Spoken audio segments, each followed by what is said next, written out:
provided MDRC with a gift of $7.2 million. Now, if this is such a great idea, how come Goldman Sachs couldn't be convinced to take on the full risk?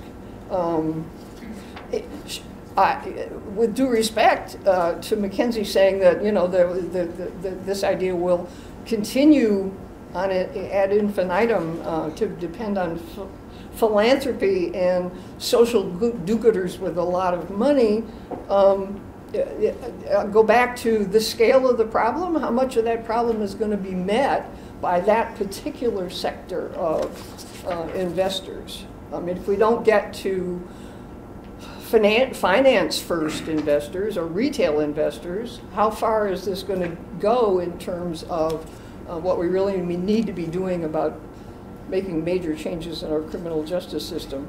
Are there really going to be savings? Now, what we know about savings from the current experience of states, the handful of states that are really radically downscaling their prison populations, New York, New Jersey, Michigan, California.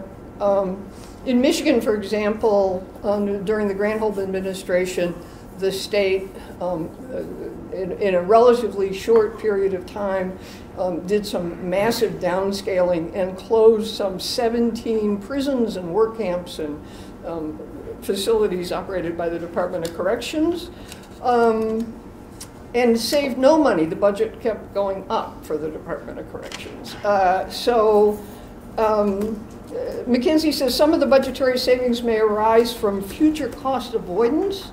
So exactly how does that translate into capturable savings? Or is this the kind of voodoo economics that we've been using in the world of justice reinvestment, where the savings are that you won't have to build a prison in 5 years or 5 years from now? So a couple of other quotes from McKinsey. Actually, I reread it last night to note that there are 9 times in a report that's about 60 pages long where they point to the difficulty in actually capturing savings, even if there are some, and conclude, in our view, SIBs are primarily a vehicle for scaling up a preventive program that delivers significant social impact rather than a reliable source of savings. So,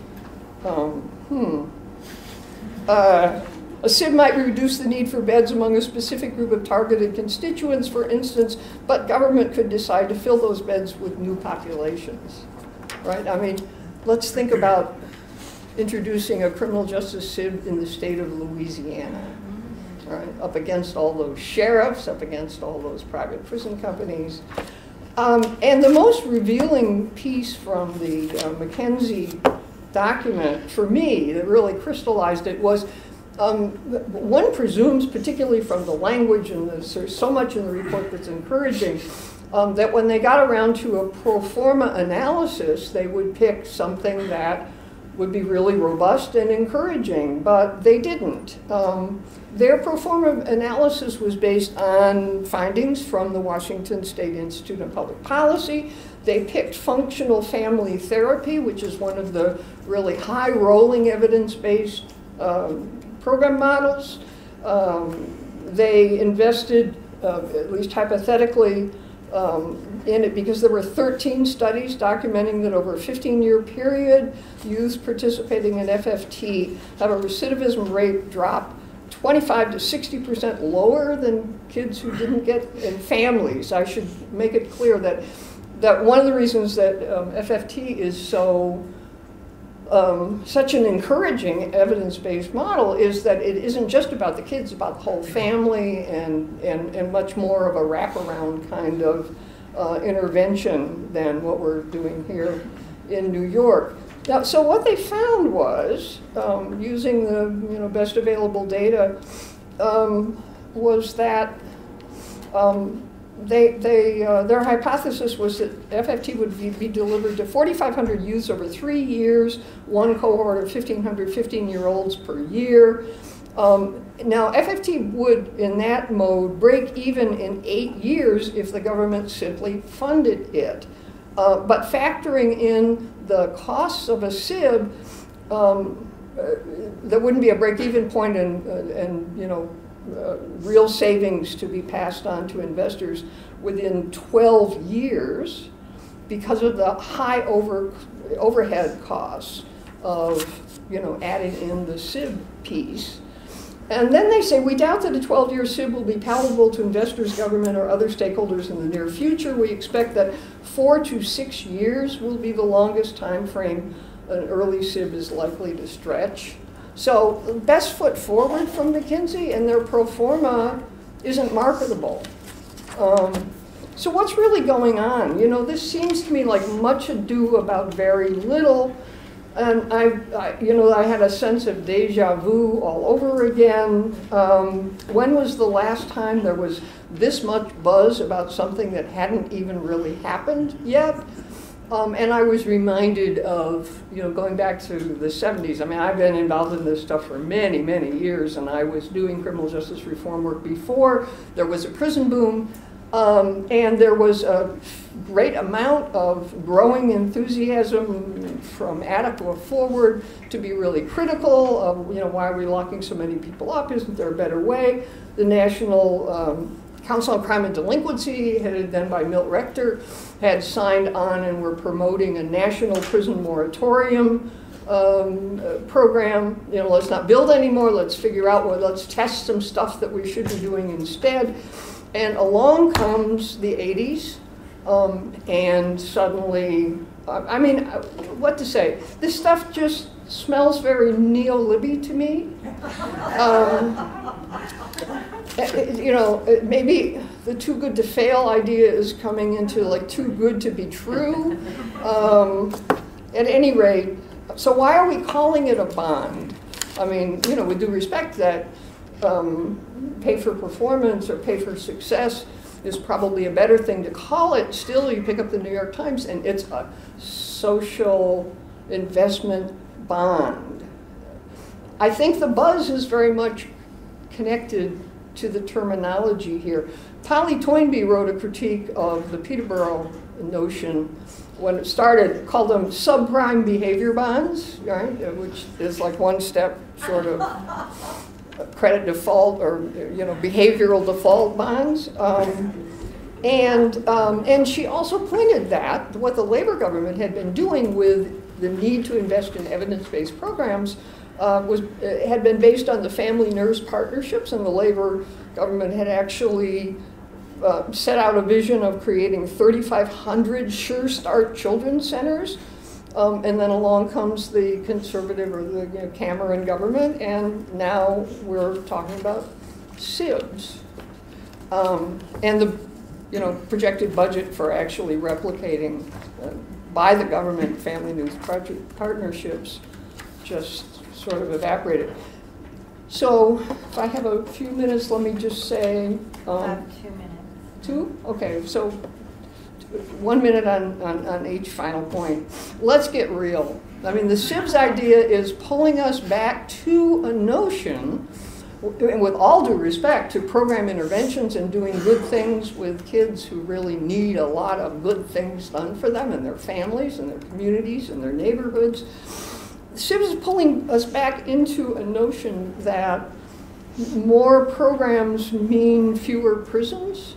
We have this huge infrastructure in this country called jails, prisons, correctional supervision, parole, and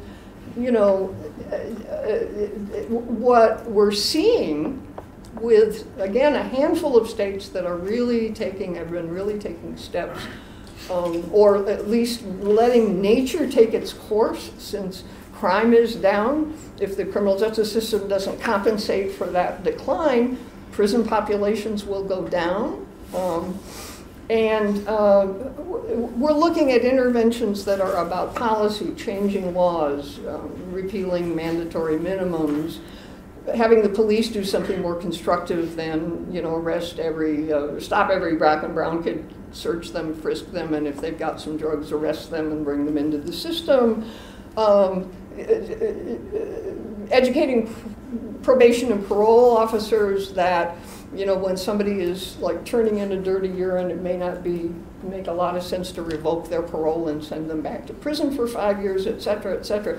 Those are the kinds of things that have reduced the criminal justice population here, the prison population in New York, by 25% since 1999, and I could say more about those.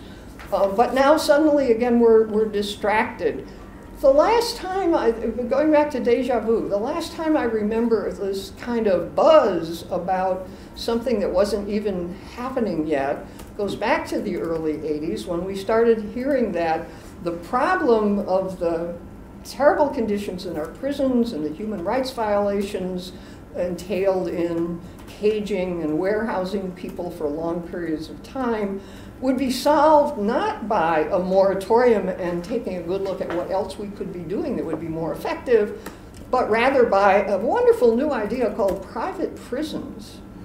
And back then, I remember that private prisons were being sold by the companies that had set them up as, you know, the panacea. Let's not worry about, you know, finding alternatives. Let's let the private sector do the wonderful things that they can do that government can't do. And the guys who founded CCA went around saying, promising that prisons would be newer, better, guards would be paid more, all prisoners would be busy. They'd either be working or, you know, making widgets for sale or in school or treatment all day.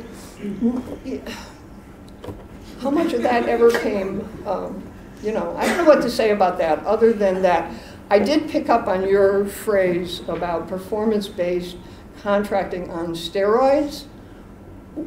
Does anybody want to argue that doing anything on steroids is a good idea?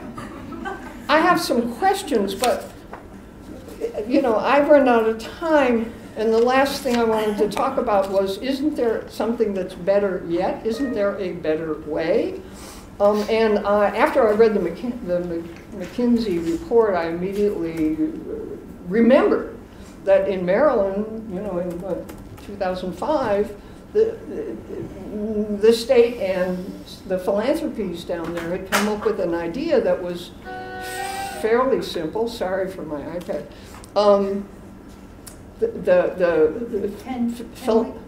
we like let that be the intro to that? Yeah, exactly. You know, straightforward, foundation funds, government commits to picking it up to scale if it works.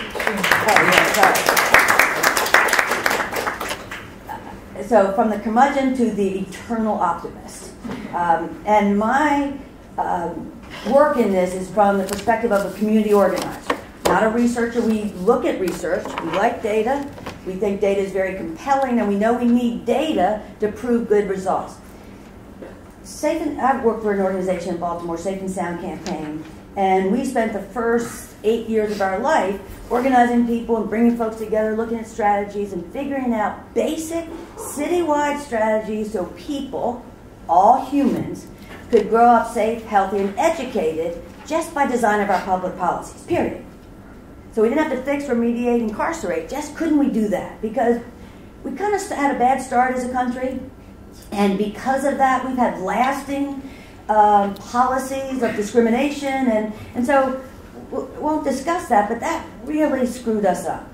And we are still feeling the consequences of that today. If you look at who's in these custodial programs, in Baltimore City, those juveniles, it's 99% African American in our program. So we know that, so that's motivation enough to start to dismantle these systems that from our perspective really keep the legacy of our past alive.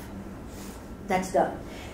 What we realized after we did these really cool citywide strategies, of course when people have opportunity, their outcomes were very good. We raised about $200 million to put these citywide opportunities in place, Healthy Burst, entering school ready to learn, being healthy, good things in the after school hours, life was good. And then we went to the government and I was like, woohoo, look what we got. And they said, oh, that's great, but we can't fund it. And I'm thinking, why can't you fund that?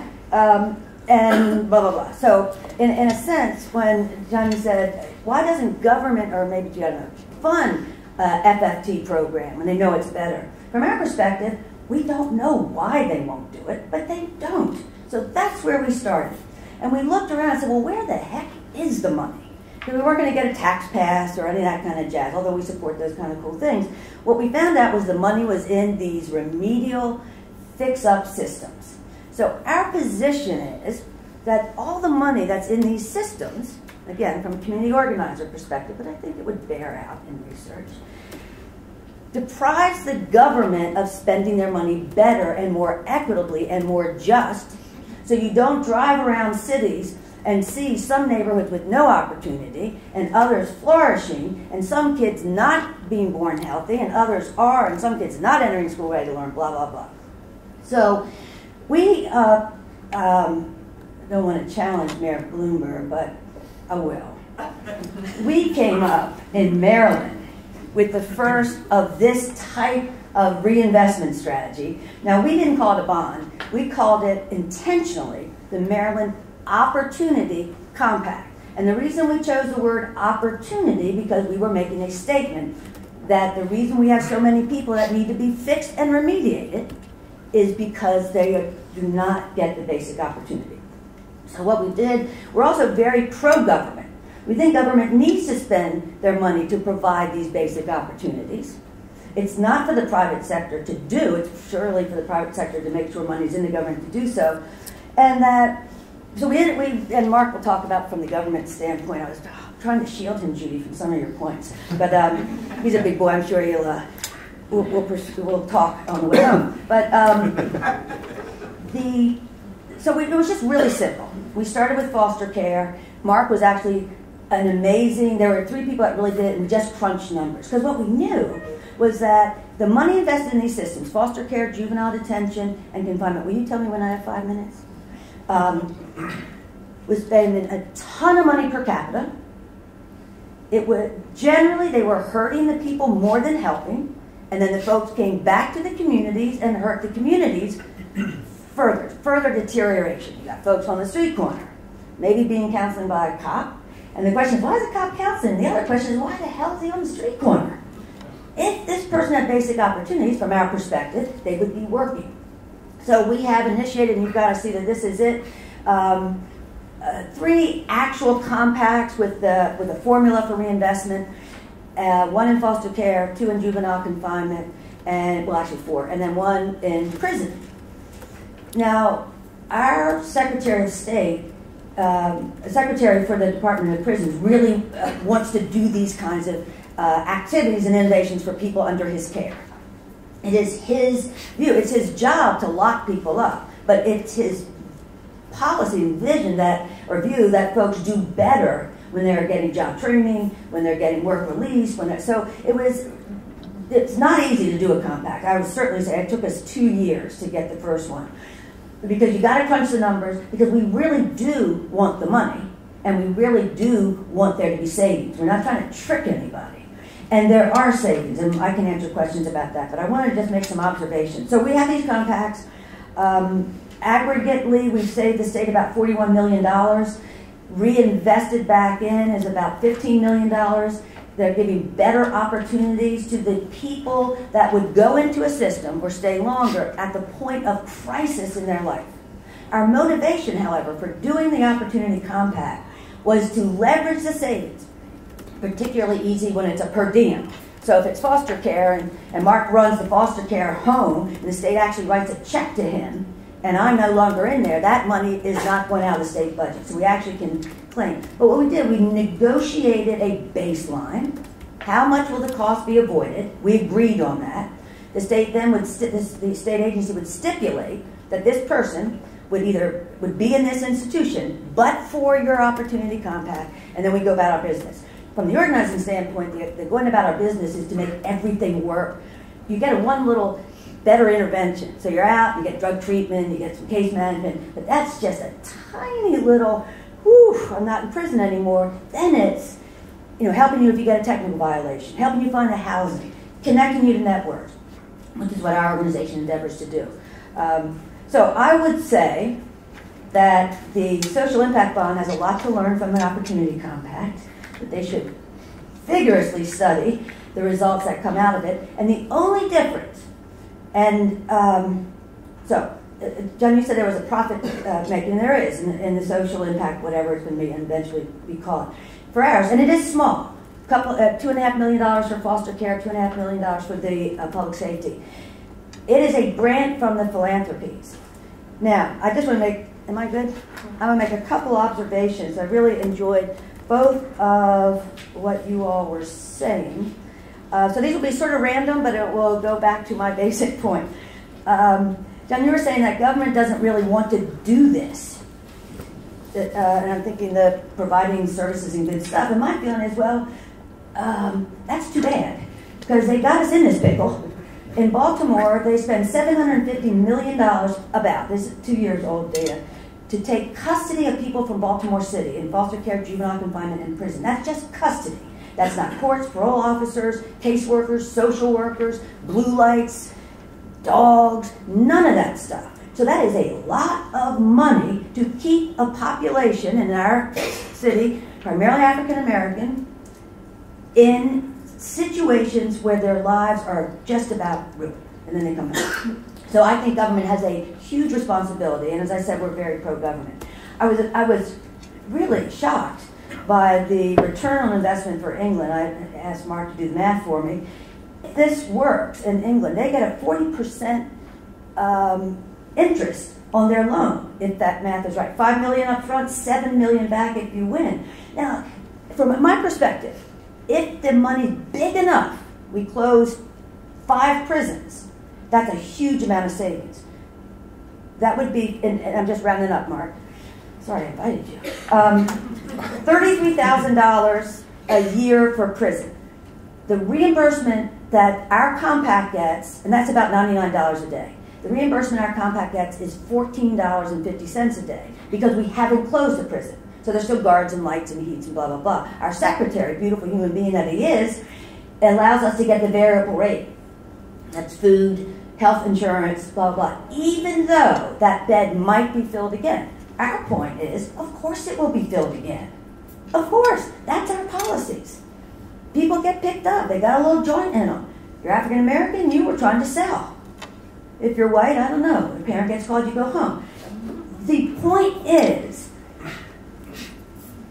the policies that deny people the basic opportunities, and I find myself responsible too. I don't say, government, you're so bad, you're so dumb. We've allowed these things to go on for decades and decades. So our goal is to dismantle these structures. I mean, we'll always have a prison, and we'll need some of that, but not as a way of containing particular populations. I cannot believe they get that much profit, and if the numbers are right, it sounds like Goldman will get 20%.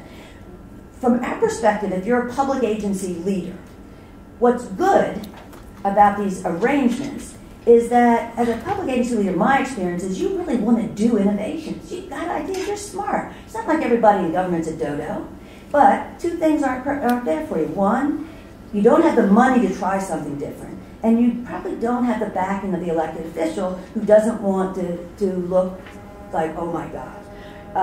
So the compact brings that to the table. It's a private investment, so you get the private people. It's a private grant.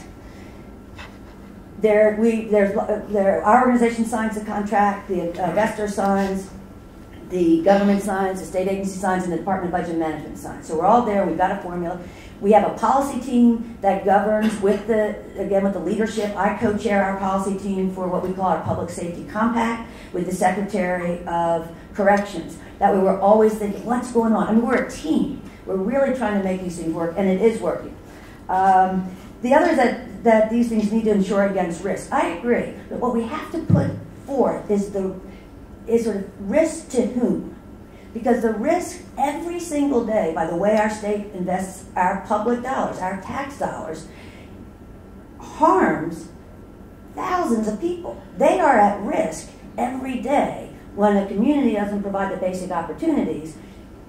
You are forced by survival instincts to engage in behaviors that are rational from the standpoint of where you live, but illegal in the greater society. So you're really in a pickle. And we don't do any services. We provide no services. We do a lot of organizing. We have young people that we pay. We call them youth ambassadors.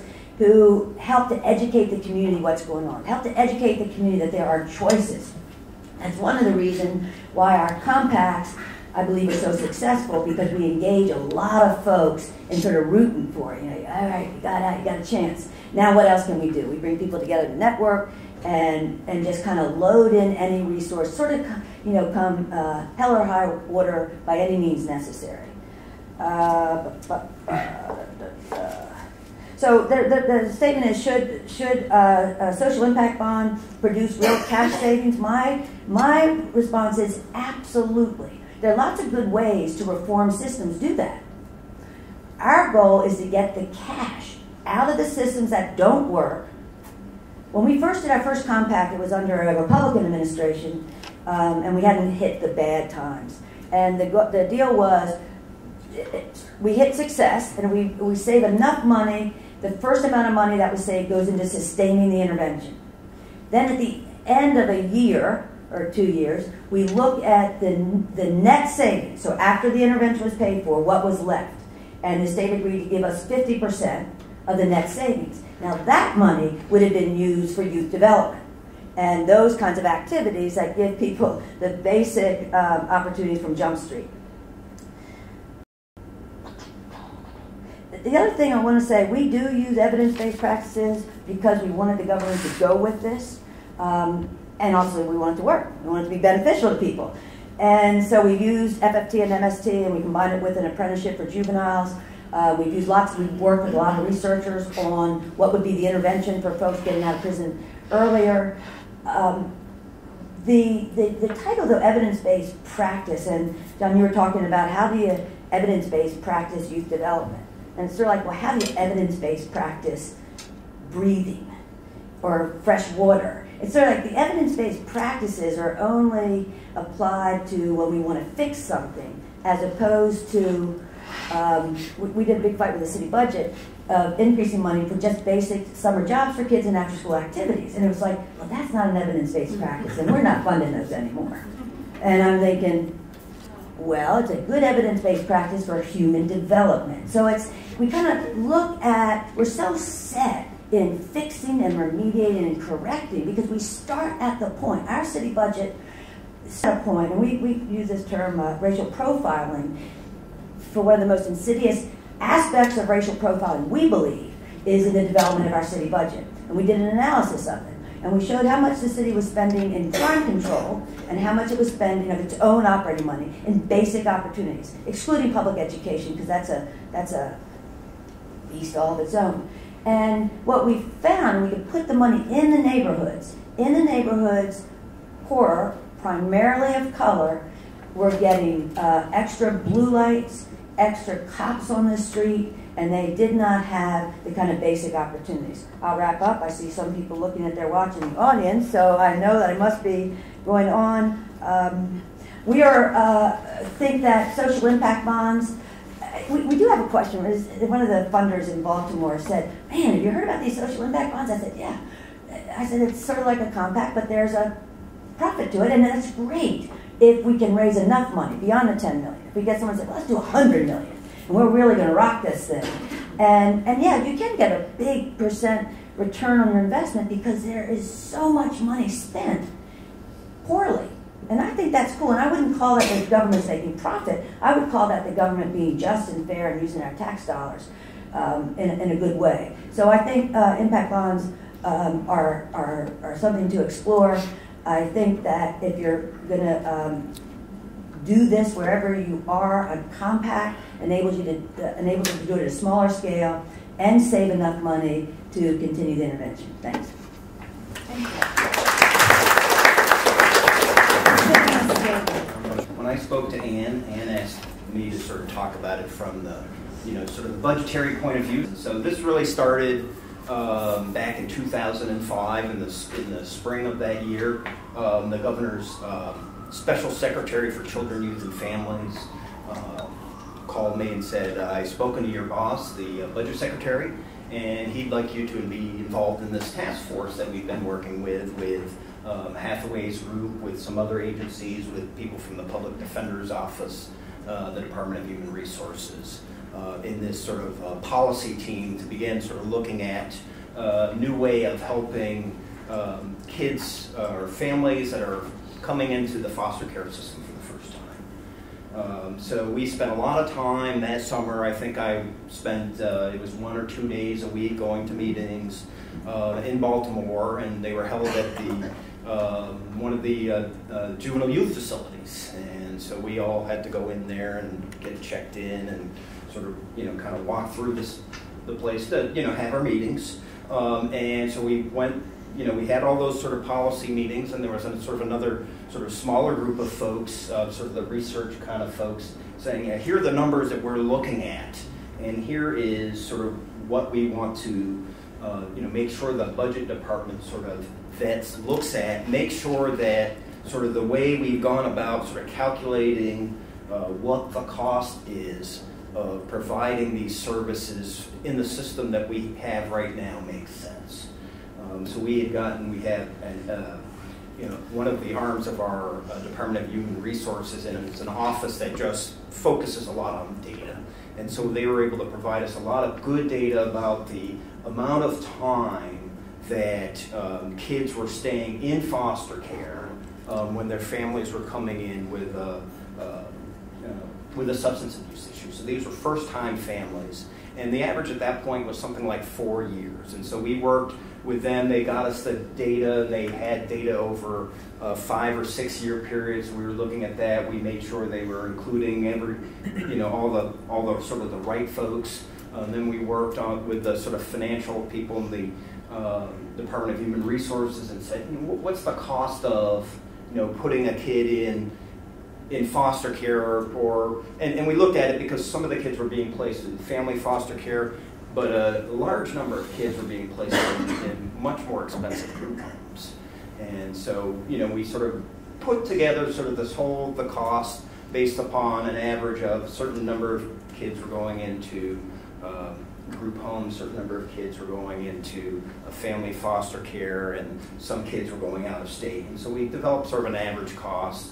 And then we used that, so that data sort of became sort of the base for our, sort of review of the program once it became implemented. But from, the sort of the budget department's overall point of view, I think we looked at this. While Hathaway said we weren't in difficult budget times, I think budget departments think we're always in difficult budget times. Doesn't matter. There's always not enough money.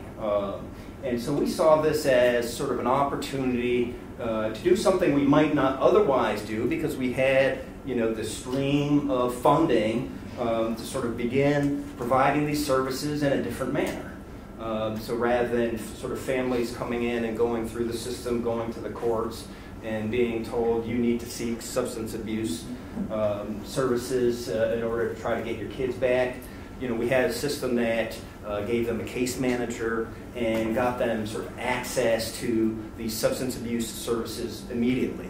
Gave them some other supportive services such as housing, and I think Hathaway can probably talk about the more specifics.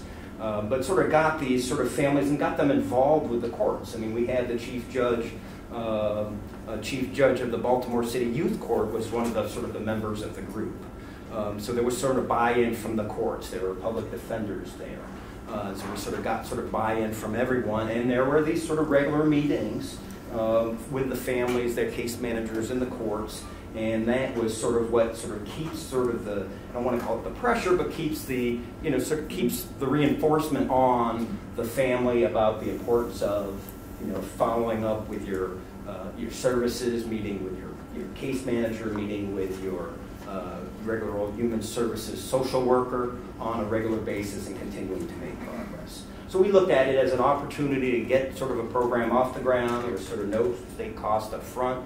Our agreement at the time was that if it was successful and we were able to sort of reduce the length of stay for the kids, that we would continue the program. Sort of one of the things that was sort of discussed at that time is the foundations and the philanthropical folks wanted some type of commitment from the state that, you're going to continue this if it seems to work. And so we had to work within the budget department, we decided to come up with the idea of we have an account within our state reserve fund called the dedicated purpose account. It's there we put money in for sort of limited time periods.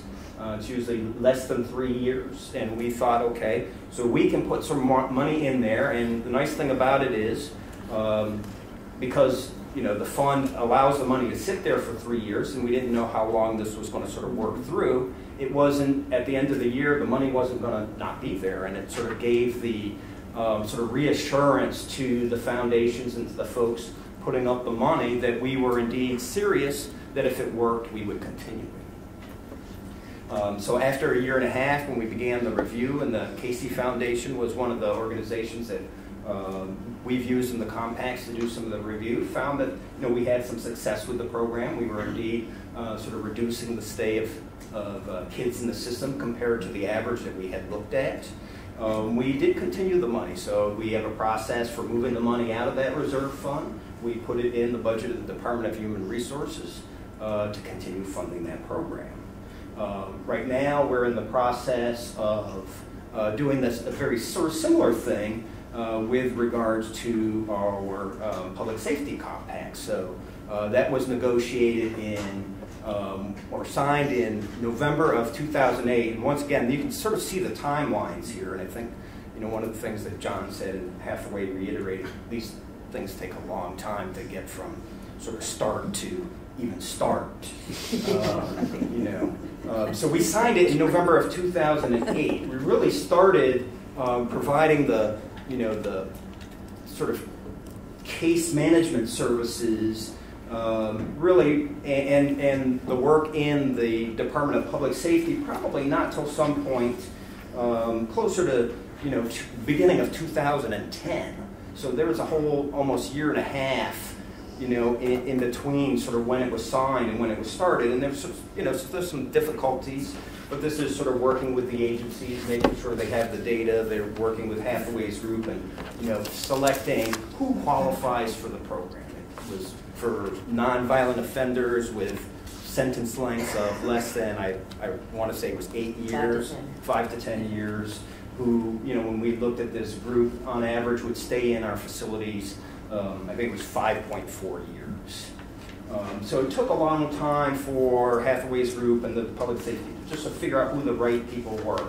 And as one of the parts of the program was that those folks selected get services before they get out, and then they also get assistance when they get out. So they really needed to get sort of services within the system for 6 to 12 months before they got out. And some of that might be counseling, it might be substance abuse services, but that was sort of the agreement that they got that, and then when they get out, they get more substance abuse treatment services, they get case management, they get counseling if they need it, and other sorts of supports. But once again, so that finally started to sort of hit in about, basically the fiscal year 11 budget, so June, July 2010. We had a commitment to fund 250 folks through the first sort of cohort. Well, 250 folks, we thought, that might take a year and a half or so. Well, we're here 2.5 years later, we're right about the 250. So it's taken a lot longer than we thought to sort of get these folks identified. And so right now we're sort of in the process of transitioning to sort of public funding. So one of the things that we've done in this year's budget is we have a couple of requests in front of the General Assembly. One is a deficiency appropriation to fund the remainder of this fiscal year when the philanthropic money ends, and then the money in the next budget to continue the program. Because the early data that we have shows that these folks that are going through the programs aren't in our systems 5.4 years. They're in less than that. We had one of my staff and myself spent probably a day and a half or 2 days in the fall with the folks, auditors from the Department of Public Safety's Inspector General's office, who had